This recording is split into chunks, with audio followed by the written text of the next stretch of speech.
Welcome to The Explainer. So today we're going to talk about something that affects every single one of us, learning. But not just what we learn. The game has changed. We're talking about how we learn and what that means for anyone who wants to lead. And it all kicks off with a really personal question. A blogger, Anderson Prestis, took this online course, and it didn't just feed him information. No, it challenged him to figure out his own theory of learning. Pretty deep, right? So I'll ask you the same thing. What's your theory of learning? Think about it. Has anyone ever actually asked you that? Probably not. But the answer, whether you know it or not, is shaping how you do almost everything. All right, so here's the game plan. We're going to start with that personal journey, then zoom out to a really cool framework that maps all of this. We'll look at the history, see how it's playing out in the real world, and then bring it all home with a model for your own development. Okay, so before you can really get your bearings in this new world of learning, you're going to need a map. And it turns out there's a surprisingly simple one that can help make sense of all of it. That same Harvard X course that our blogger took? Well, it hands us this really simple but honestly super powerful model. It's all built around two fundamental competing ideas about where knowledge actually comes from. So on one side of the coin, you have the hierarchical world, top-down, traditional. Think of your classic classroom with the teacher up front. And then you flip it over, and you've got the distributed world, horizontal, peer-to-peer, like the sprawling networks you find online. Now, this is where it gets really cool. When you combine those two ideas with one more dimension, are we learning by ourselves or are we learning together? Boom. A map with four distinct learning worlds just kind of clicks into place. First up, quadrant one, hierarchical individual. Yeah, this is probably the one that feels most familiar to a lot of us. It's that classic school setup. There's an authority figure, and you're learning on your own, often competing against everyone else in the room. Then you've got the hierarchical collective. So think about any group project you were ever assigned by a teacher. You're working together, sure, but it's still within a very structured, top-down system. The rules are set for you. Okay, now we're getting into the distributed individual quadrant. And this is where so many of us live our lives now, right? You're in the driver's seat, you go down a rabbit hole on YouTube, you teach yourself a skill, you're driven by your own curiosity. And this is right where our blogger Anderson landed, 76% here. And finally, the distributed collective. This is where things get really collaborative and modern. We're talking about online communities, open source projects, places where knowledge is literally created and shared by the network for the network. Okay, so that's the map. That's the where of learning. But what about the how?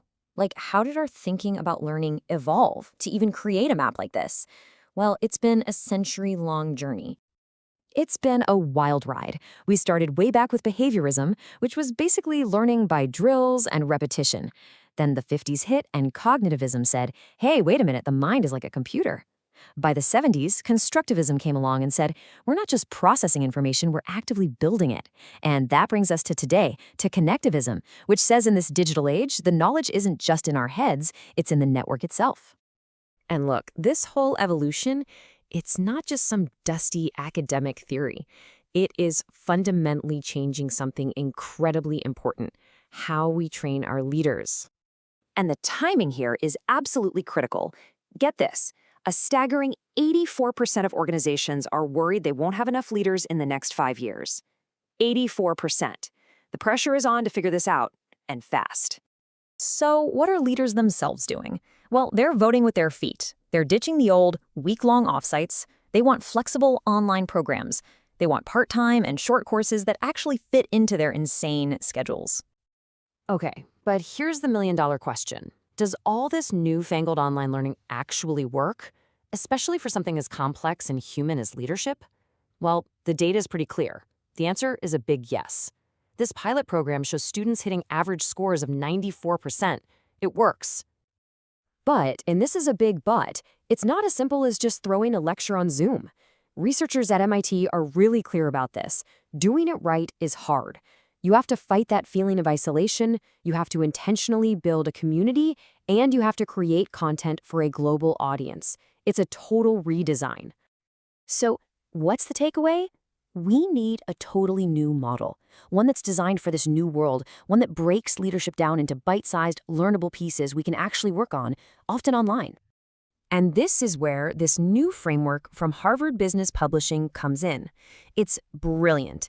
It sees leadership not as this one big, scary, innate thing, but as a cascade, flowing from big ideas all the way down to small, everyday actions. Let me show you how it works. You start with something big, a capability like communicating for impact. That sounds huge, right? But then you break it down into a specific skill, like influencing. Okay, better. And then you break that down into a tiny, actionable micro skill you can practice in your very next meeting, like finding common ground. See? You just made leadership something you can actually do. And what this all leads to is, well, it's basically a personalized map of your own leadership DNA. It's this living, breathing picture of your skills, showing you exactly where you're strong and shining a big spotlight on what you need to learn next. The framework lays out 10 of these core capabilities that every modern leader needs. You've got everything from the personal stuff like leading authentically and being resilient, all the way to the hard-nosed business skills like understanding the business and driving digital intelligence. So it all comes full circle, from your personal theory of learning all the way to this detailed map of your leadership DNA. The new rules are pretty clear. The future really does belong to those who take ownership of their own growth. The only question left is, where are you going to start? We all kind of operate with these built-in ideas about learning, don't we? How we learn best, and maybe without even thinking about it, how we expect to be taught. They're like our default settings. Yeah, absolutely. They shape how we approach any learning situation. But what happens when the whole landscape just changes completely? When we step out of that familiar classroom and into this, well, this sometimes confusing world of online learning. That's a great question. So today, that's exactly what we're diving into. What really makes online teaching work well? And maybe even more interesting, how this online space isn't just a different delivery method, but actually a place where leadership skills can really be forged. Right. And for you, our listener, we've pulled together some, I think, really fascinating stuff. We're looking at a report from Penn State on effective online teaching principles, some work on adult learning theory and e-learning, Mm-hmm. a peek at Harvard's Leaders of Learning course, and even a study about how online learning can foster open leadership skills. So our goal here is to pull out the core ideas, guide you through what works for online instructors, and importantly, show how all this can actually help learners develop those critical leadership qualities. It reminds me a bit maybe of driving. Like if traditional teaching is driving your own car in your hometown, Okay, yeah. online teaching is suddenly like driving in a foreign country. You know how to drive, fundamentally, but everything's different. Maybe you're on the other side of the road, the signs are The unfamiliar. whole context shifts. Exactly. That's the challenge, but also maybe the opportunity we're digging into. Yeah, you've nailed it. And in this foreign country of online, the rules of the road weren't obvious at first. They had to be figured out. Dr. Lawrence Reagan at Penn State, he saw this and laid out 10 core behaviors for online instructors. Like a driver's manual for the digital highway. Precisely. Yeah. Not just tweaking old habits, but setting entirely new expectations for everyone involved. Okay, so let's get into those. The first two sound really foundational. Show up and teach, and practice proactive course management. Seems like they directly tackle that old myth that you can just build an online course and, walk away. They absolutely do. It shatters that set it and forget it idea. The real insight, I think, is that being proactive isn't about hand-holding. It's about creating that structure, that safety net. Mm-hmm. So students can then step up and manage their own progress confidently. It means, keeping an eye on submissions, reminding people about deadlines, maybe adjusting things if needed. So the instructor models that self-management first. Exactly. You show them how ownership looks before you expect them to take it. It's a subtle but powerful leadership lesson right there. That makes a lot of sense. Okay, so building on that structure idea, we have principles 3 and 4. Establish patterns and plan for the unplanned. That initial promise of anytime, any place learning, well, it could get messy, couldn't it? Oh, definitely. Without structure, it's easy for everyone to feel lost or overwhelmed. Predictable patterns, like maybe the week always starts with a certain type of announcement. Assignments are always due on the same day. Right, creating a rhythm. Exactly. It helps students fit learning into their lives. And just as importantly, it helps instructors set boundaries. Avoid that feeling of being on call 24/7. Yeah, that's huge. And the plan for the unplanned part. Life happens, right? trips, emergencies. Having a clear way to communicate about absences, planned or not, just lowers the stress for everyone. It's about clear, shared expectations, which is, good leadership. And navigating this also means communication looks different. Principles 5 and 6. Response requested and expected and think before you write.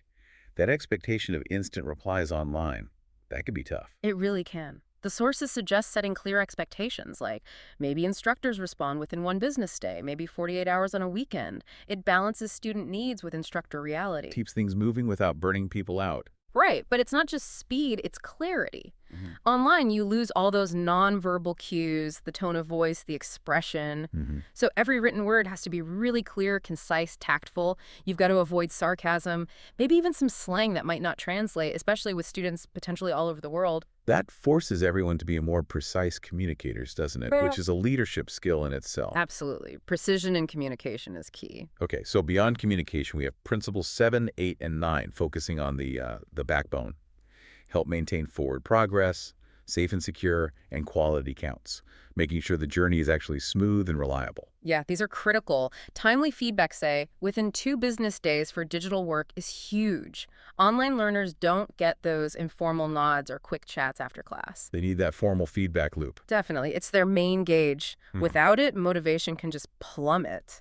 And using the official learning management system, the LMS, that keeps communication tracked, secure, confidential, builds trust. And quality. You can't just assume it's there.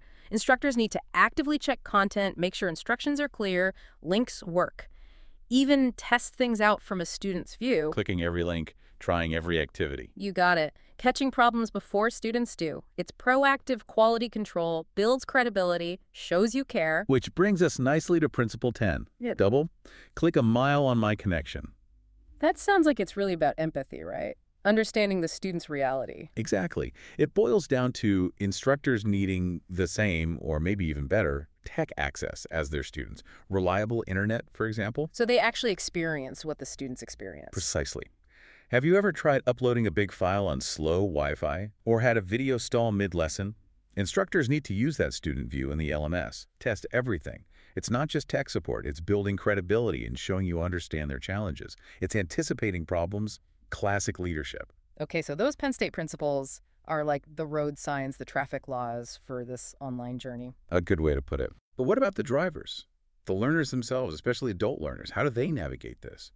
That brings us to Malcolm Knowles and his ideas on adult learning, or andragogy. Perfect transition. Knowles' work is really vital here. He highlighted things that are crucial for designing online stuff for adults. Right, like the idea that adults want minimum instruction and maximum autonomy. They want to explore, do things themselves, self-study, simulations, group work. And they come with baggage, right? Good baggage experience, knowledge. Absolutely critical point.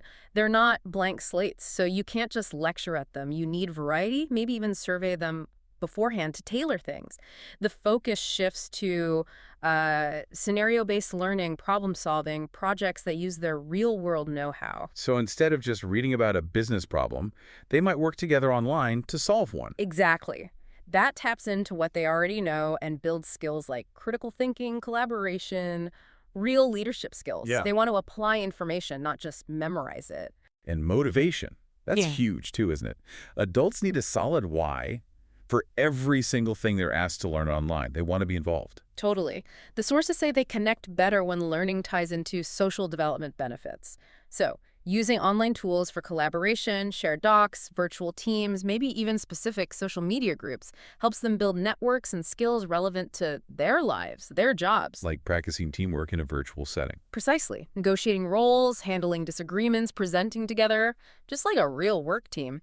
And crucially, they want input into the learning design. Feedback loops, being responsive, that's essential. It mirrors how good leaders empower their teams. Okay, so this focus on autonomy, real-world relevance, collaboration. It leads to something really interesting. The idea that the online environment itself helps build open leadership skills. It's Yeah. the how, not just the what. You've hit the nail on the head. There was a study that found online learning, especially practical courses and using social networks, actively helps students develop leadership. They reported better self-leadership, managing themselves, plus better problem solving, awareness, research, even negotiation skills. So skills that are directly transferable to leadership role. Exactly. These aren't just academic side effects, they're core competencies being built. It's almost like the online space forces you to become a leader of your own learning, right? Mhm. Taking that responsibility because the usual structures aren't there in the same way. Yeah, and the way it happens is fascinating. The study found that all the discussion, the negotiation in online forums, it pushed students to build knowledge together, think critically, and importantly, respect different viewpoints. Hmm, interesting. Maybe more so than in a live classroom sometimes. Potentially. Online, especially asynchronously, everyone gets a chance to formulate their thoughts. It can be more democratic. It forces you to see connections, consider different angles. That ability to synthesize diverse ideas is a huge leadership skill. Speaking of leadership and learning in this way, that Harvard Leaders of Learning course on edX seems like a really good example of these ideas in practice. It really does. It's self-paced, helps people figure out their own theories of learning and leadership. It looks at organizational structure, leadership styles, how physical and digital spaces affect learning, even neuroscience. And it's popular. Hugely, over 380,000 people enrolled, clearly tapping into that desire for self-directed growth in leadership. But there's a bit of a debate about the certificate itself, right? Does having Harvard on an online certificate carry weight? It's nuanced. Some hiring managers, especially in education administration, do see value in the name, maybe as a signal or even a marketing point for their school. Okay. But others are more skeptical, suggesting online certificates, maybe especially from extension schools, aren't the same as a full degree. The consensus seems to be that the real value is in the skills you actually gain and apply, using it for genuine professional development in your current role. Rather than just sticking it on a resume. Exactly. It's about the growth, not just the badge, which, is something any good leader understands substance over symbol. So pulling this all together for you, our listener, what's the big takeaway? Effective online teaching is clearly way more than just uploading PowerPoints. It's intentional, it's proactive, it requires real thought from instructors. Yeah, setting clear expectations, communicating well, ensuring quality, and really respecting that adult learners bring a lot to the table and need autonomy. Hmm. And when that happens, the online space isn't a lesser alternative. It actually becomes this powerful environment for growing leadership skills. It pushes learners to take ownership, work together on complex problems, sharpen how they communicate and negotiate to really lead their own learning. It's an active growth process. Definitely. Preparing people for a complex world. So maybe if the traditional classroom built certain kinds of leaders, this deep dive suggests the virtual classroom with its flexibility, its need for self-direction, its global collaboration potential is quietly shaping a new kind. Leaders who are agile, self-aware, good at navigating this constantly connected world. Well put. Which leaves a question for you, our listener. As learning keeps changing, how will you use these ideas to step up and lead, whether it's in your own learning journey, within your team, or across your organization? Something to think about.